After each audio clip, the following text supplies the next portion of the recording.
A Zanu PF supporter was last week arraigned before Gakwa magistrate Hilary Ndlovu for defacing Opposition Citizens Coalition for Change (CCC) posters.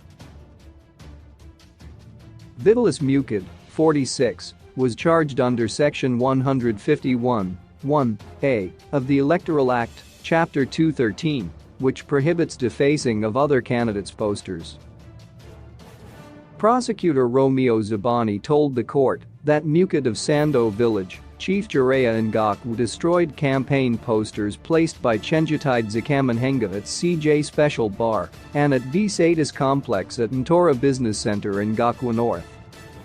The posters had portraits of CCC leader Nelson Chamisa and Ward 23 candidate Munyaradzi Nyati.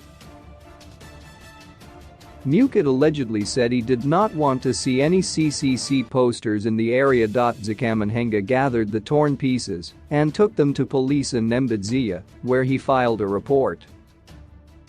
Ndlovu postponed the matter to today for continuation of trial.